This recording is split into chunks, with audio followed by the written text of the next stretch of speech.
Welcome or welcome back. My name is Freddie or Frederica. I'm a yoga teacher living in London, and I dedicate these videos to some form of mindfulness, breathwork, yoga, slow living, yada yada yada. So if that's your jam, subscribe, like this video, and then let's start. Today we are looking at morning routines, why they are important, how to stick to them, what do they do to your brain, and then I'll give you some breathing practices as well to try out for yourself. Okay, I'm gonna start by saying I've been having mental health struggles probably forever. I remember having anxiety as a kid. So it's been a long journey and I've tried many different things. I also tried to have morning routines many times, and many times I have failed. So if that is your boat that you are currently rocking, just so you know, you're definitely not alone. I too struggle with this stuff. And this is why it's so important for me to dedicate this time in the morning. Especially working as a yoga teacher, I go out every day, I teach yoga classes, and I give a lot of energy out to people. So it's important to first pour into our own cup before we do that. Whether you are a caregiver, whether you work in a job where you're around many people, there's always a good reason to start the day with yourself. Now, what happens in the brain when we journal and when we write gratitude is a really important thing to understand in order to be able to stick to this. I personally used to roll my eyes over the idea of writing any form of gratitude or journaling. I also bought many journals over the years and I just have not filled them out. I have discovered Intelligent Change, which is a brand, and I'd recommend for you to use it. It's amazing. I'm not sponsored in any way, I just love them. I find that their journals are very practical and very simple to follow. It starts the day with what you're grateful for and what's your intention for the day. Then you write in your to-do, your calendar. You have notes on the side, which is where I journal. And at the bottom, at the end of the day, you write the highlight of your day, what you learned and what you want to remember. So already includes 5 very simple prompts for journaling. So I'd recommend to choose a journal that's easy for you to use, and this one I can say is definitely easy. Now, what happens in the brain when we do this? Something called neuroplasticity takes place in your brain all the time.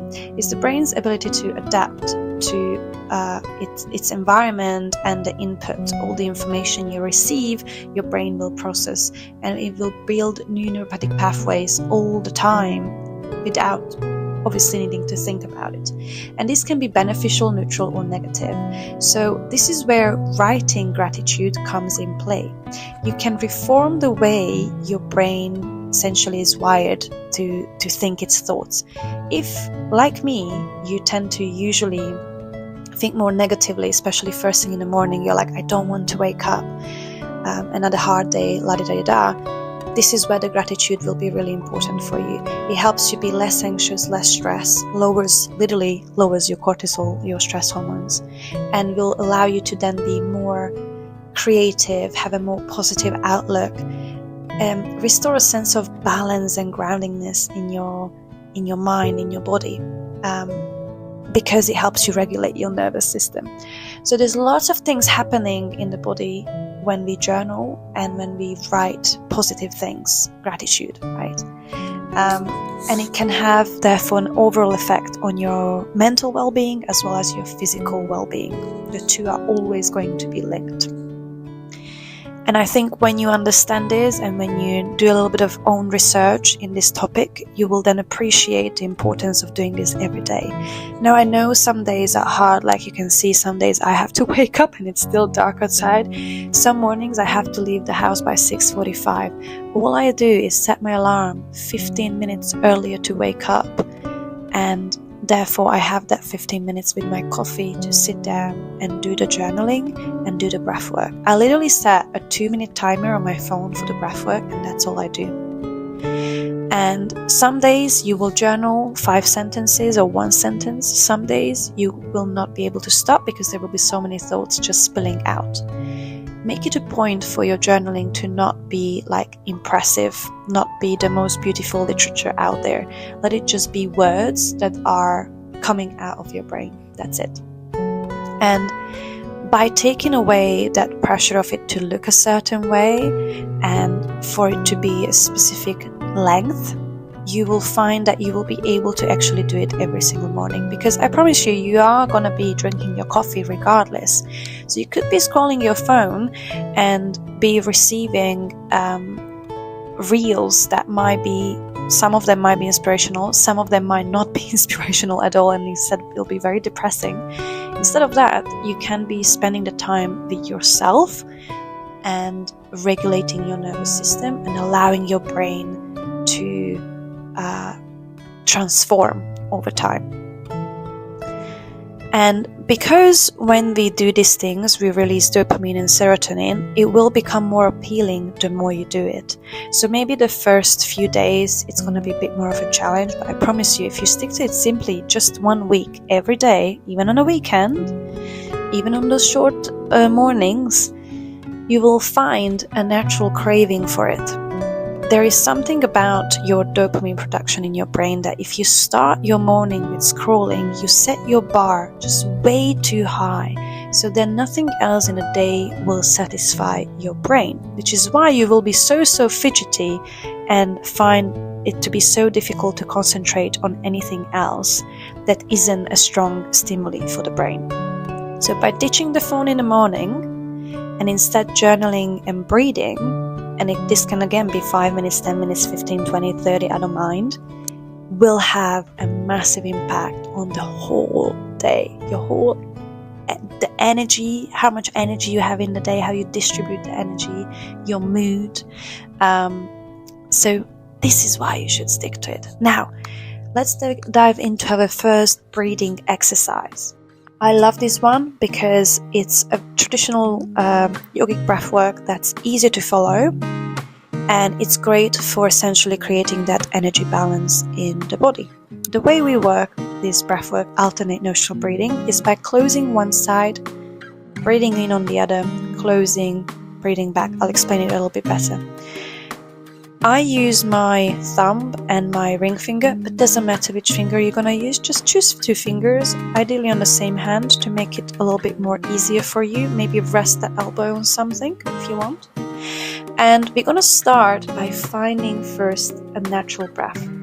So take a moment to breathe in and out of both of your nostrils, lips sealed, allow the breath to calm down. And after maybe about 20 to 30 seconds, you can begin your breath work. So you're gonna close the right side, inhale on the left, soft inhale. Close the left, soft exhale on the right. Inhale back on the right, close and exhale on the left. This is it. Inhale on the left, close, exhale on the right.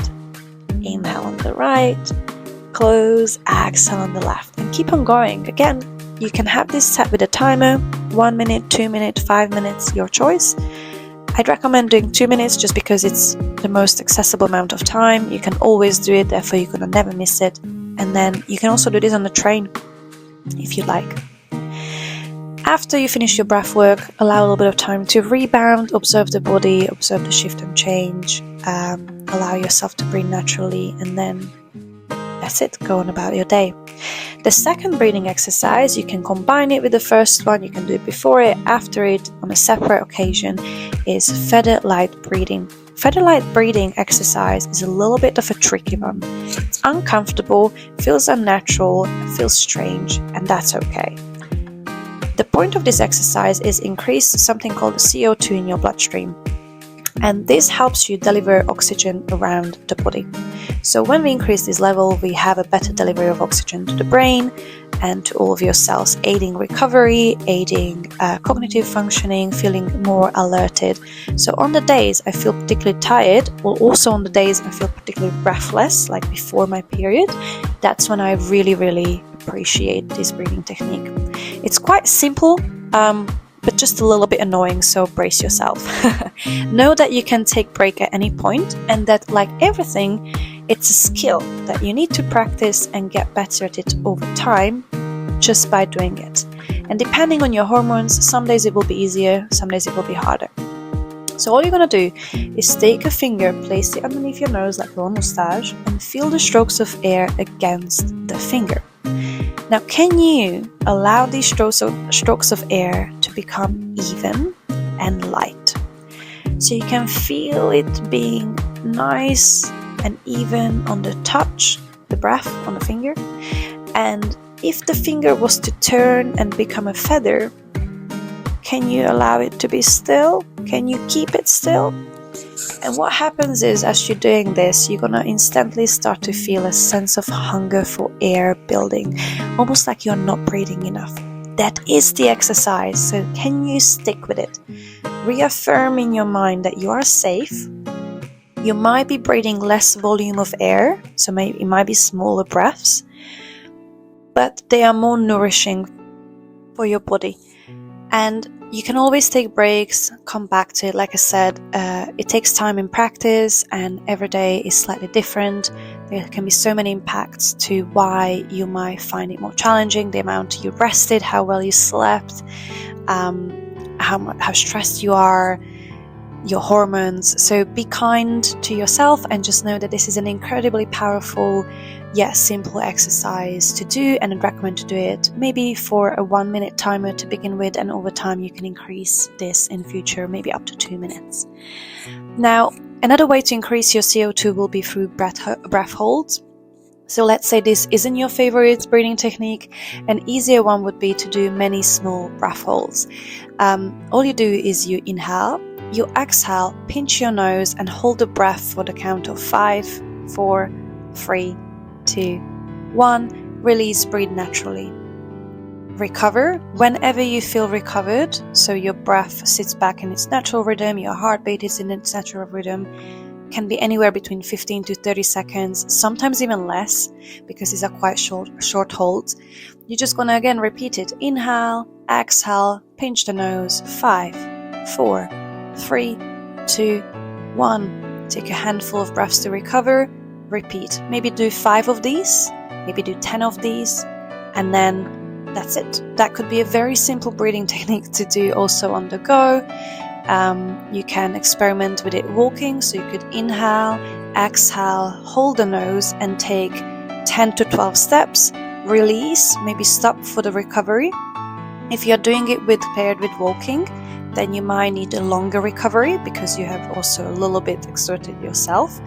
And walk in a pace that works for you. I'd recommend a bit of a faster pace for a more challenging experience, a more fun experience. It really gives you a nice rush of energy afterwards. And again, repeat 3 to 5 times perhaps. And when you recover, when you're coming out to that recovery, especially after you've done it walking, you want to come back to your natural nasal breath that is easy to maintain. So you shouldn't come out like, you know what I mean?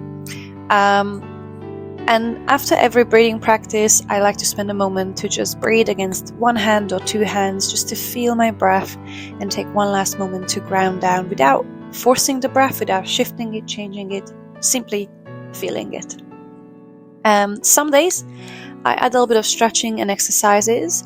So this last portion of the video is just a little inspiration to show you that your yoga practice doesn't need to be on the mat. It doesn't need to look great. It can be simply pulling the arms to one side, the other side, twisting a little bit, some form of cat-cows, and that can be it. And of course, just a friendly reminder that by no means am I any sort of doctor, scientist, mental health professional. I am just really passionate about these things, and this would be more so like an encouragement for you to dive deeper into these things, do your own research, and find a routine that works for you, that really supports your well-being. And by understanding what your body does, hopefully it will enable you to stick to it a little bit better. Alright, I hope you enjoyed this video. I'm really sorry I'm a little bit actually bunged up. I was sick last week, but I had to narrate it today so it can be uploaded. I hope you had fun, and I'll see you in the next one. Bye!